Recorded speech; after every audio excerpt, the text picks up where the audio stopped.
교회의 기초가 되는 믿음이란 제목으로 말씀을 선포할 때에 교회를 하나님의 손에 의탁하고 교회를 주신 주님께 감사하고 이 땅에 있는 교회로서 우리가 해야 될 일을 다시 한번 다짐하는 시간이 되기를 바랍니다. 우리가 살면서 자주 떠오르는 질문들이 있습니다. 그 중에 하나가 나는 지금까지 뭘 하며 살았나? 앞으로 나는 뭘 하며 살 것인가? 라는 질문일 것입니다. 우리 청년들에게도 가장 큰 고민 중에 하나는 내가 앞으로 뭐 하고 살지? 내가 어떻게 해야 먹고 사는 문제를 해결할 수 있지? 무엇에 대한 질문들을 자주 하게 됩니다. 그러나 어느 누구도 그 무엇에 대한 질문에 속 시원하게 답변을 하기가 참 어렵습니다.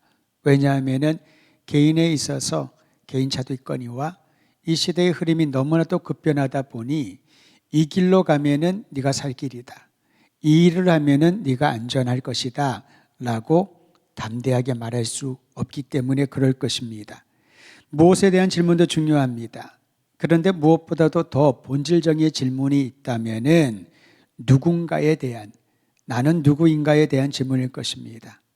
내가 누구인지에 대한 질문의 답을 찾아가는 것이 한편으로 인생의 여정이라고 하지 않을까 싶습니다. 예수님을 찾는 사람들이 많았습니다. 예수님을 찾아오는 사람들도 예수님이 하신 일에 대하여 관심을 집중했습니다. 예수님이 뭘 하셨나? 예수님이 기적을 행하실 때마다 예수님께서 바리새인이나 서기관과 전혀 다른 권위로 하나님 나라 복음을 가르칠 때마다 사람들은 충격을 받습니다. 아, 이분은 다르구나. 참 비범한 분이구나. 우리의 필요를 채워주시는 분이구나.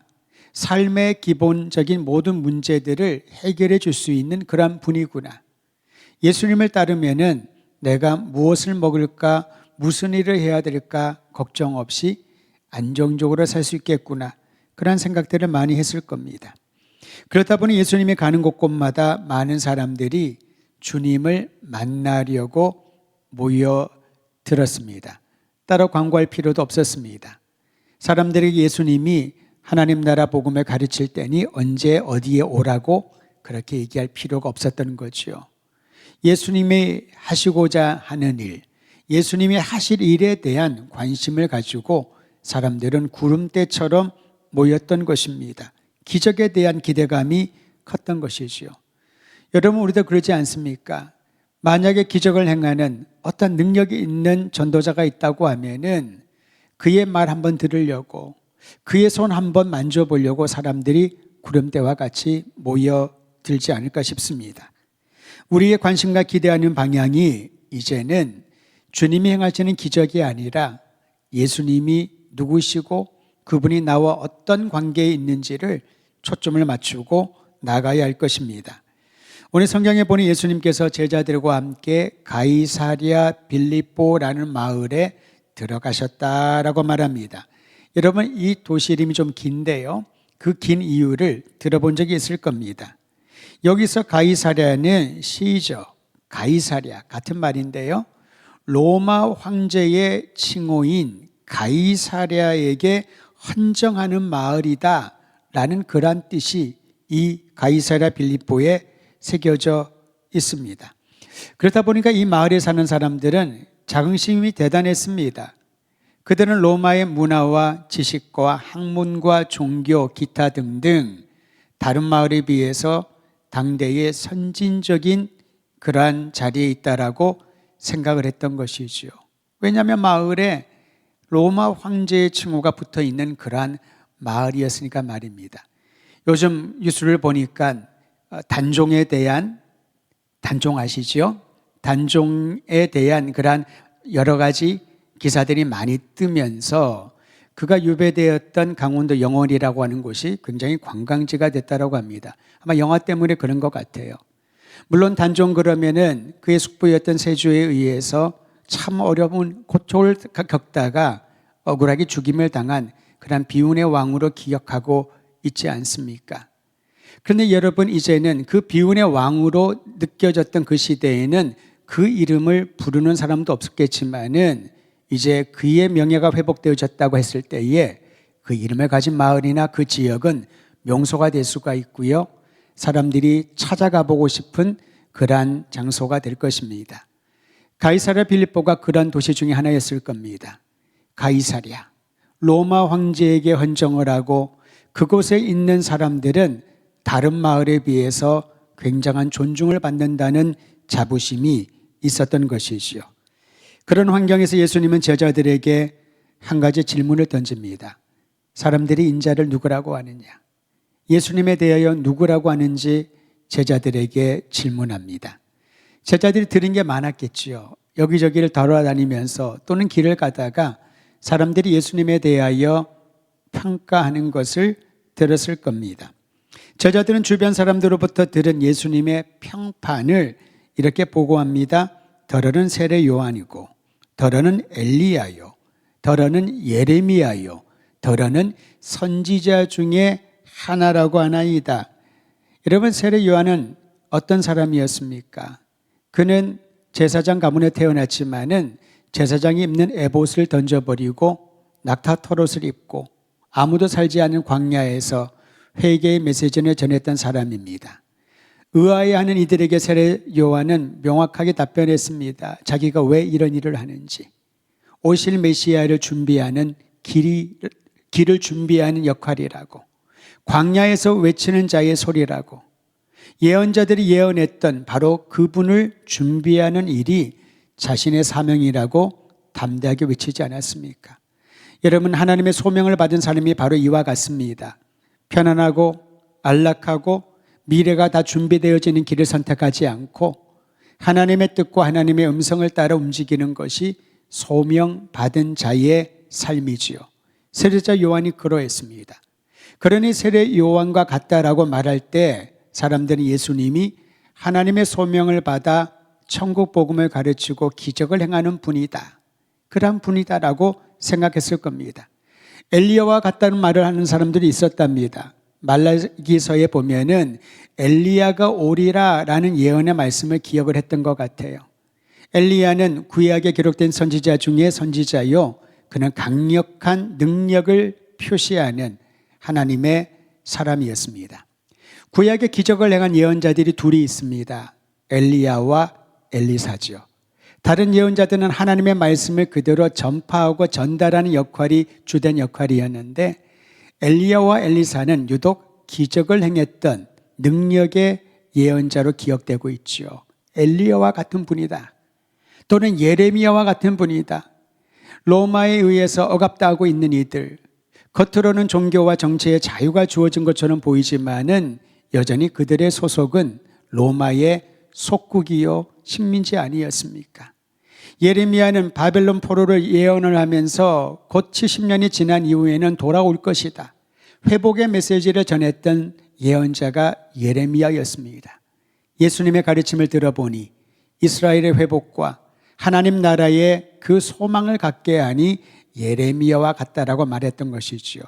또는 뭉퉁거려서 선지자 중에 하나라고, 하나님의 일을 하는 사람이라고 그렇게 평가를 했던 것이죠.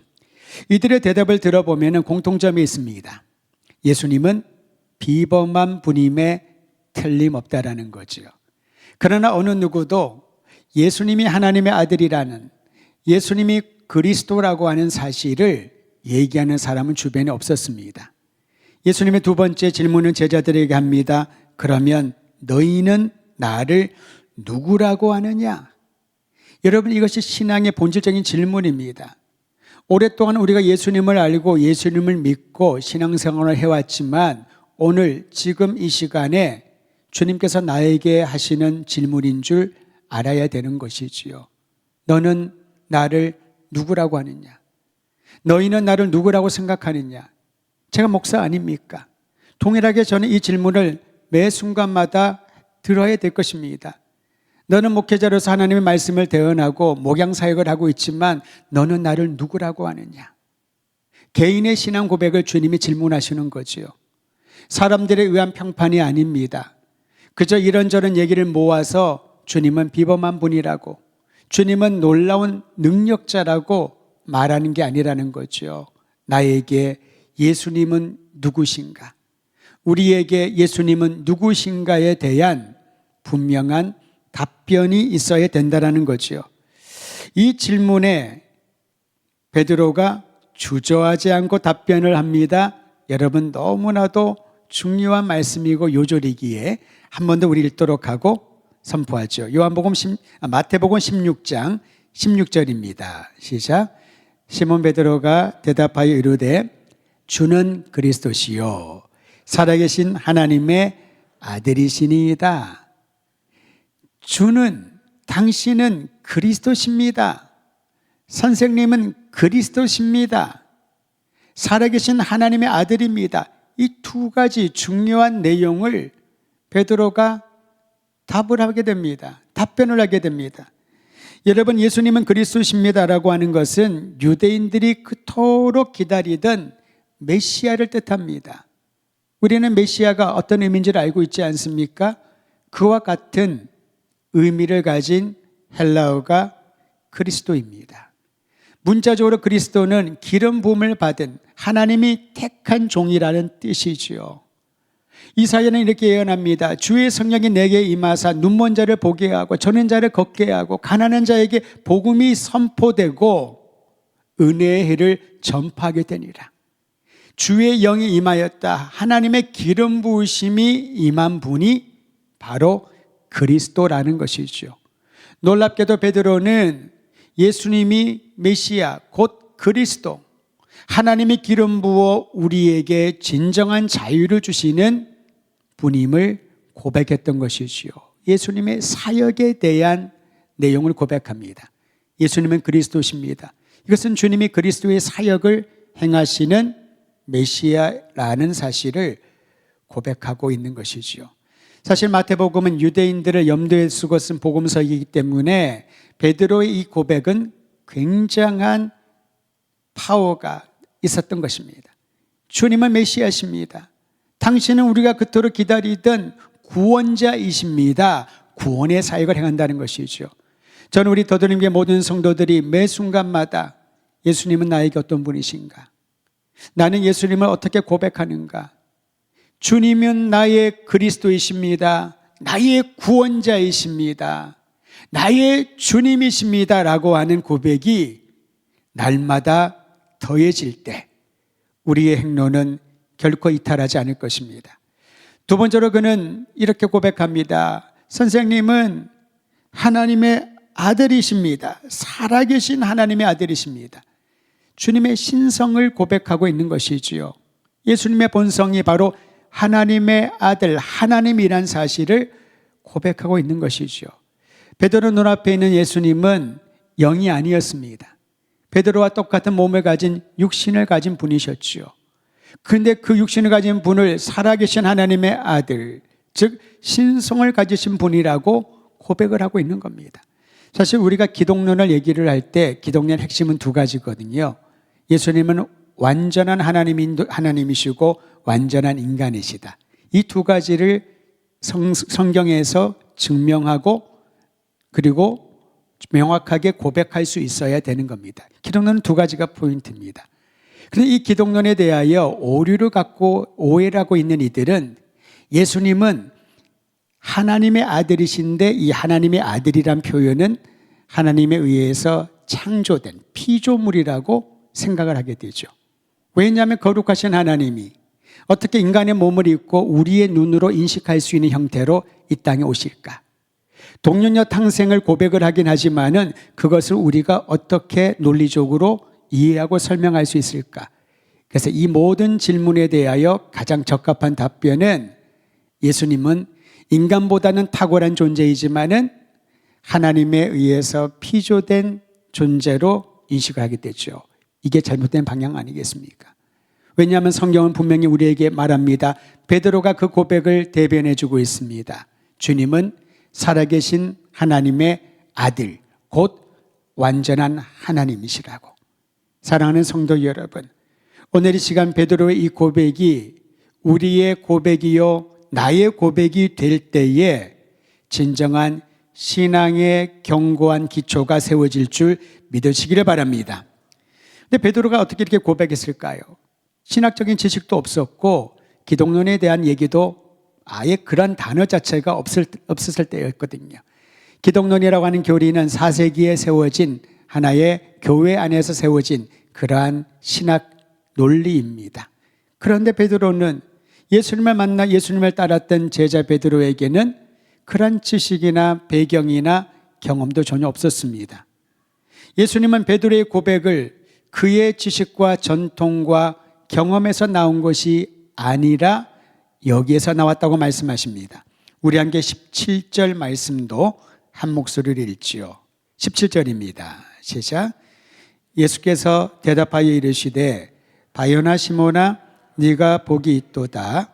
이를 내게 알게 하니는 혈육이 아니요 하늘에 계신 내 아버지시니라. 아멘. 여러분, 물론 신앙 고백은 나의 의지가 중요합니다. 나의 총체적인 모든 것들을 활용하여 신앙을 고백하죠. 감정도, 지식도, 의지도 다 총체적으로 고백을 하는 것이 바로 신앙 고백입니다. 감정에 의해서만 고백을 하면 그 감정이 사라지거나 휘발성이 있어가지고 날아가 버리면은 신앙 고백도 함께 날아가지 않겠습니까? 지식으로만 신앙 고백을 했다 그러면은 그것을 능가하는 또 다른 이론과 지식을 접하게 되면은 내가 오래전에 고백했던 신앙 고백은 무효화되지 않을까요? 억지로 내 의지로 묻지도 않고 따지지도 않고 맹목적으로 내가 신앙 고백을 했다 그러면은 가장 위기의 순간에 가장 먼저 넘어질 사람이 그렇습니다. 우리의 의지는 유리와 같거든요. 쉽게 깨어집니다. 나는 흔들리지 않는 의지를, 강한 의지를 갖고 있다는 것이 바로 교만이죠. 사람의 의지는 자기도 믿지 못합니다. 의지와 감정과 모든 지식을 총체적으로 들였을 때에 그것이 우리의 신앙 고백이 되는데, 오늘 예수님께서 베드로의 신앙 고백을 드리면서 예수님의 사역과 예수님의 본성에 대하여 너무나도 아름다운 고백을 드리면서 이렇게 말씀하십니다. 이것이 혈육에서 난 것이 아니다. 너의 지식이나 너의 의지나 너의 경험이나 너의 교육이나 네가 속한 배경이나 전통에서 나온 것이 아니라는 거죠. 혈육은 무엇을 말합니까? 우리가 보고 느끼고 접하는 모든 것들, 노력하여 얻을 수 있는 모든 것들을 혈육이란 단어에 포함시킬 수가 있죠. 여러분, 주님을 알기 위해서 얼마나 많은 연구를 합니까? 성경을 열심히 읽고 많은 논리들을 연구를 하고 그래서 자신의 신앙을 더 견고하게 하려고 애쓰는 그런 사람들이 있지 않을까요? 그런데 여러분, 그러한 혈육에 의해서 이와 같은 신앙을 고백할 수 없다라는 겁니다. 어떻게 가능한가요? 한번 따라 하시죠. 하늘에 계신 아버지께서 알게 하신 것이다. 다시 말하면 우리의 믿음도 신앙 고백도 전적으로 하나님의 은혜로 주어진 것을 선포해야 한다는 것입니다. 내가 예수님을 믿게 된 것, 내가 하나님의 자녀가 되었다는 사실, 내가 베드로처럼 주님은 그리스도시요 살아계신 하나님의 아들이라고 고백하는 것, 교회의 이 역사 가운데 내가 서 있는 이 시점에 예수님은 나의 유일한 구원자라고 고백하며 전할 수 있다는 것, 이것이 바로 하나님이 주신 은혜로운 선물임을 믿으시길 바랍니다. 하나님의 은혜가 임해야 생각과 마음과 의지가 움직이고요.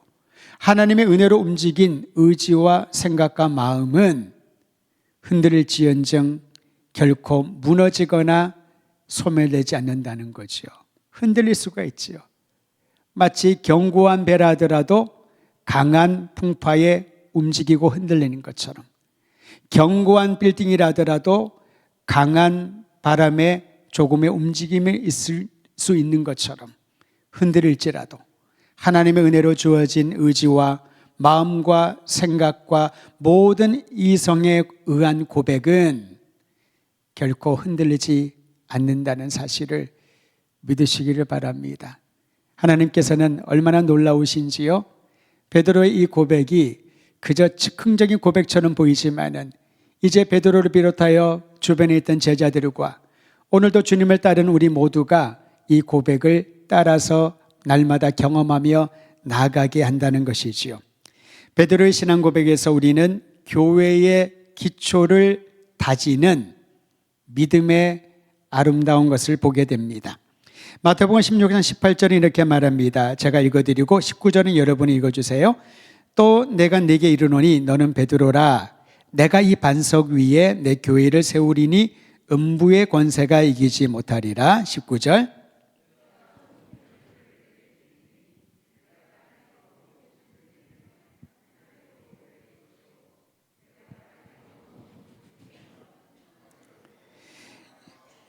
여기서 베드로의 신앙 고백이 교회의 기초를 다지는 믿음이 되었다는 것을 발견하게 됩니다.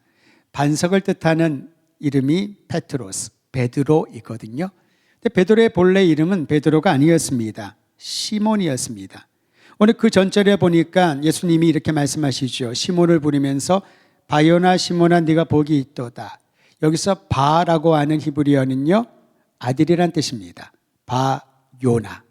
문법적으로 아들이 먼저 나옵니다. 요나의 아들 시몬아. 그것이 바로 오늘 성경에 기록되어 있지요. 시몬이라는 이름을 가지고 그의 아버지는 요나이기 때문에 시몬이라는 이름이 많았거든요. 그래서 시몬 그러면 잘 몰라요. 그래서 이렇게 말합니다. 삼성동에 있는 시몬, 오정동에 있는 시몬. 그런데 오정동, 삼성동에 시몬이 너무 많아요. 그래서 그 아버지 이름을 붙이는 겁니다. 그래서 예수님을 부를 때 나사렛 예수라고 부르기도 하잖아요. 베드로는 본래 이름이 시몬이었습니다. 너무나도 흔한 이름이었기 때문에 아버지의 이름을 붙여야지만 사람들이 걔가 걔구나, 얘를 말하는구나 라고 알게 되는 거죠. 요나의 아들 시몬.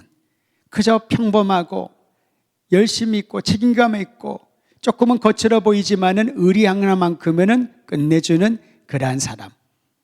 이 시몬에 대한 여러 가지 평가가 있었겠지요. 근데 그에게 복이 있다라고 말씀하시면서 예수님께서 이렇게 새로운 이름으로 불러주십니다. 내가 네게 이르노니 너는 페트로스다. 베드로다. 반석이다. 라는 거죠.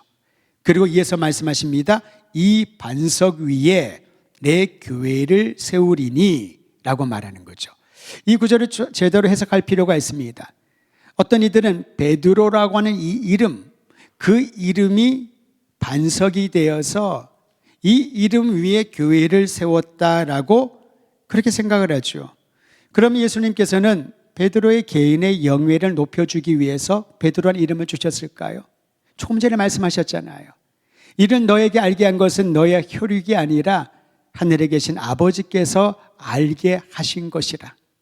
만약에 베드로가 알게 된 아름다운 고백이었다면은 베드로의 영예를 높여줘야죠. 대단하구나 베드로야. 역시 네가 수제자임에 틀림없다.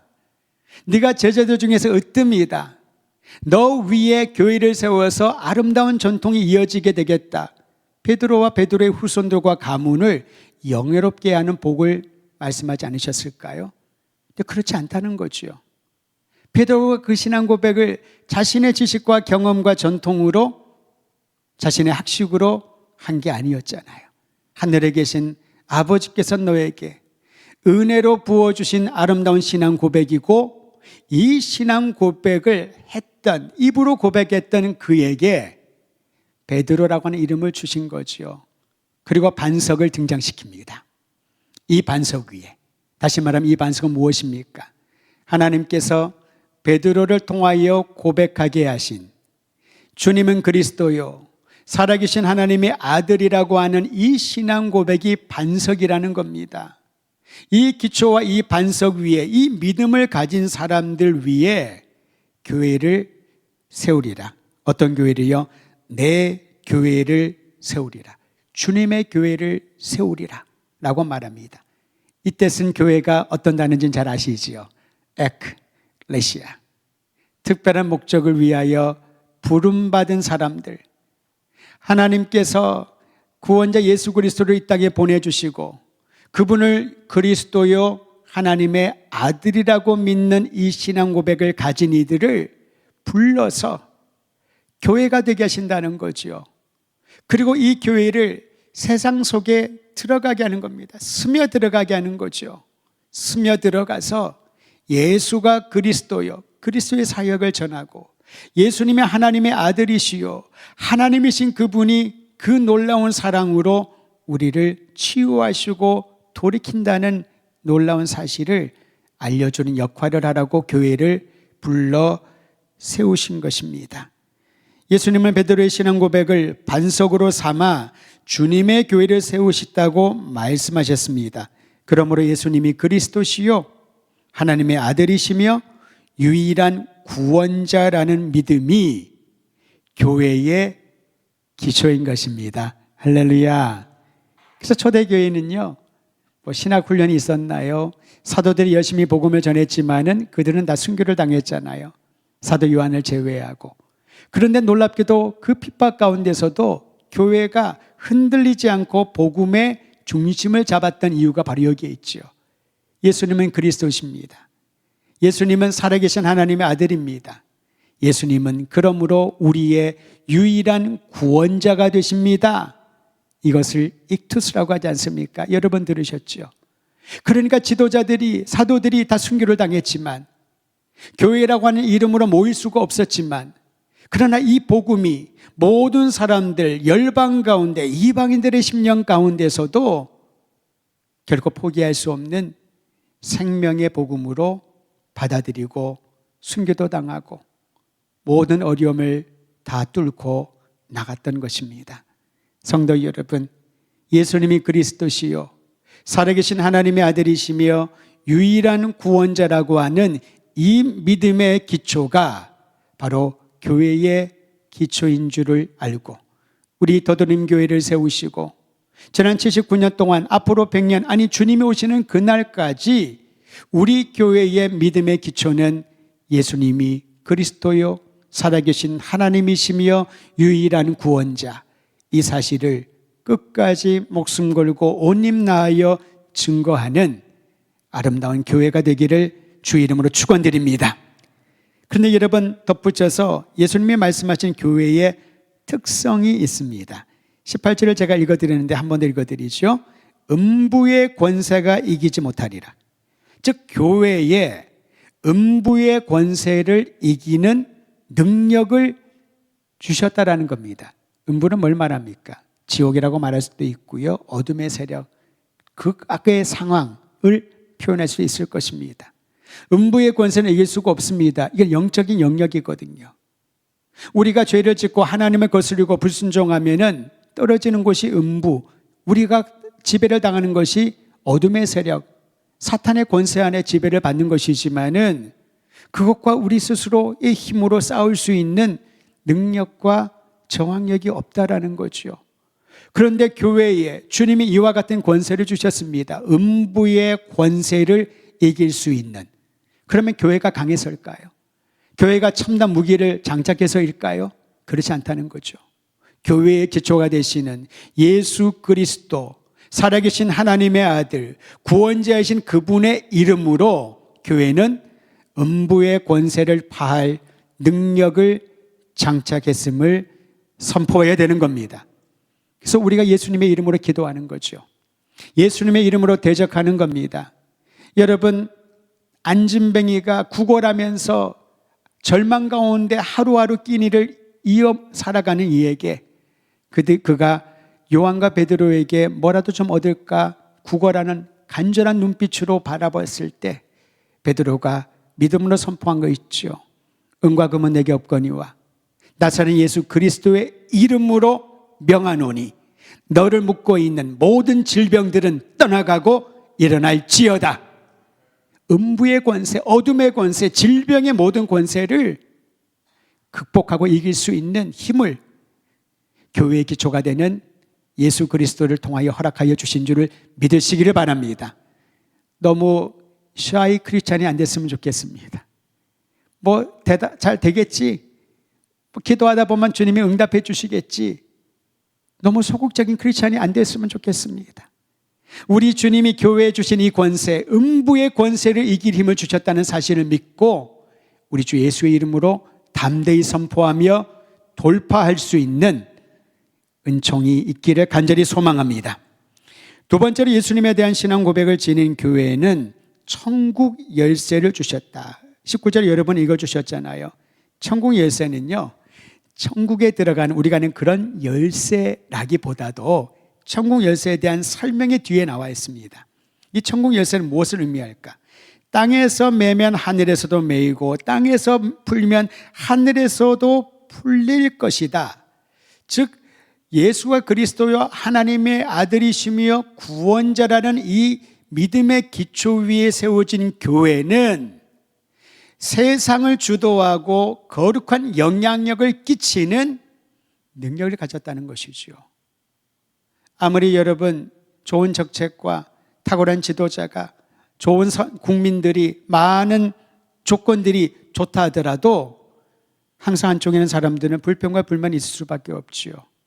어떻게 100% 만장일치 모두를 만족하게 하는 그런 세상을 우리가 본 적도 없었고 앞으로도 보기는 힘들 것입니다. 다만 그래도 더 나은 일, 더 바람직한 일들을 사모하면서 우리가 머리를 맞대고 힘을 모으고 지혜를 모아서 함께 나라를 위하여 기도하고 헌신 봉사하며 바른 길로 가려고 애쓸 뿐이지요. 그런데 오늘 교회에 주신 주님의 약속이 있습니다. 풀면 하늘에서도 풀리고 매면 하늘에서도 매일 것이다. 하늘의 신령한 능력을 교회를 통하여 세상에 펼쳐 보인다라는 말씀이지요. 그러므로 지상에 세워진 교회는 건물로서의 교회, 교단 교파로서의 교회, 지역교회의 의미로 멈추지 않습니다. 지상에 세워진 교회는요, 천국의 대리인입니다. 하나님의 뜻을 보여주고 하나님의 뜻을 전파하고 하나님의 뜻 가운데 이 세상을 섬기며 이끌어가야 되는 그러한 사명과 책임을 가지고 이 땅에 존재하는 것이죠. 그래서 우리가 모여서 예배드리는 거 아니겠습니까? 매일 새벽에 나와서 기도하는 목적이 무엇입니까? 작게는 개인의 기도의 제목을 하나님께 도움을 청하며 기도하는 것이지만은 그건 당연한 거죠. 그보다 또 다른 중요한 의미가 있다면 혼자 기도할 수도 있는데 왜 우리가 함께 모여 기도하고 하나님께 간절히 청할까요? 그것은 교회가, 이 믿음의 기초 위에 세워진 교회가 세상에 해야 할 말이 있기 때문에, 해야 할 역할이 있기 때문에 우리는 교회로 모이고 예배를 드리고 한마음 한뜻으로 한 분 주님에 대한 신앙을 고백하는 것입니다. 결론입니다. 신령한 능력과 지혜를 지닌 교회의 기초가 되는 믿음은 예수 그리스도를 증거하며 그분의 뜻을 선포하고 그 뜻에 따라 이 세상이 움직일 수 있도록 끝까지 섬기고 헌신하는 것이지요. 우리가 예수 그리스도를 주님으로 모셨다면 예수님이 나의 구원자여 나의 생명의 주님이란 사실을 믿고 이 세상 가운데 천국 열쇠를 가진 담대한 믿음의 사명을 감당하려면 다시 한번 오늘 이 시간 예수님이 누구신지 나의 고백, 우리의 고백을 올려드려야 할 것입니다. 어떤 얘기가 들릴지라도, 어떤 상황이 펼쳐지더라도, 내가 어떤 상황 가운데 던져질지라도 교회의 기초가 되시는 예수 그리스도에 대한 온전한 믿음이 다시 한번 우리 더드림 교회 안에, 작은 교회인 우리 가정 안에, 그리고 더 작은 교회지만 확실한 교회라고 할 수 있는 내 안에 다시 한번 선포될 수 있도록 우리 간절한 마음으로 함께 기도하겠습니다.